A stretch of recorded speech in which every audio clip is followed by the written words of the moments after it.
అందరికీ నమస్కారం. ముందుగా నా తెలుగు లోకేష్ జీ తెలుగు సేమ్ ఉంటుంది. దీంట్లో ఏమైనా తప్పుగా మాట్లాడితే క్షమించాలి. ఎందుకు చెప్తున్నా అంటే ఈరోజు డిఎస్సి పైన ఛాలెంజ్ చేస్తున్నారు.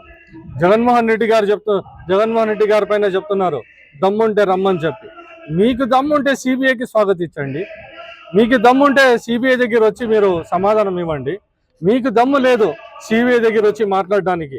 ఈరోజు డిఎస్సి స్టూడెంట్స్ పైన ఏ విధంగా అన్యాయం జరిగిందో దీనిపైన ప్రశ్న చేస్తే మీరు ఎన్ని రకంగా ఇబ్బందులు పెడుతున్నారు ప్రజలు గమనిస్తున్నారు.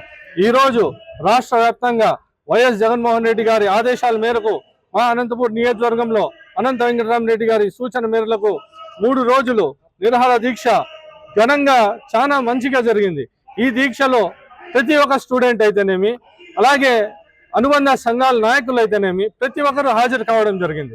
హాజరైతూ ప్రతి ఒక్కరు కూడా ఇదే చెప్తున్నారు, చేస్తున్న నారా లోకేష్ నువ్వు చేసుకున్న తప్పు సర్దుదిద్దుకో, లేకుంటే రాబోయే రోజుల్లో నీకు ఇంకా మంచి బుద్ధి చెప్పే ఏదైనా ప్రోగ్రాంలు ముందు పెట్టుకొని వస్తామని చెప్పేసి ప్రతి ఒక్కరు కూడా చెప్పడం జరుగుతుంది.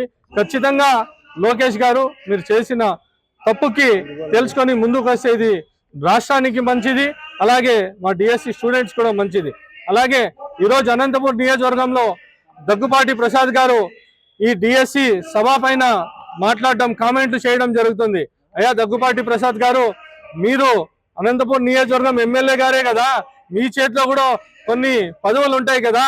ఈ రోజు 2 సంవత్సరాలు పైన అయితేనా కానీ మా మైనార్టీలకి ఎక్కడ మీరు ఒక పదవి ఇచ్చిండే దాకాన పోలేదు.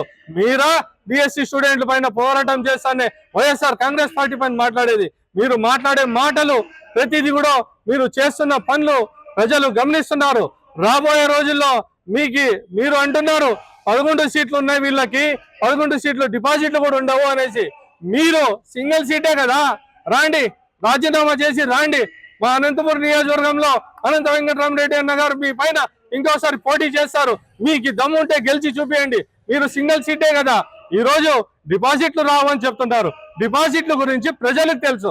ప్రజలు ఏ మాత్రం ఓట్ బ్యాంకింగ్ ఇచ్చిందో ఒక తూరి మా vote banking YSR Congress party vote banking చూడండి, చూసి మాట్లాడండి.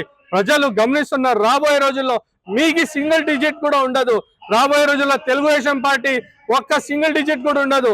మా ప్రభంజనం 2029లో జగన్మోహన్ రెడ్డి గారి ప్రభంజనం ఒక్క తూరి చూసి మీరు ఊర్లలో ఉండాల్సిన పరిస్థితి ఉంటుందో, ఉండకపోయే పరిస్థితి ఉంటుందో ఇది గమనించాల్సిన అవసరం అని చెప్పేసి ప్రతి ఒక్కరికి జై జగన్, జై జై జగన్.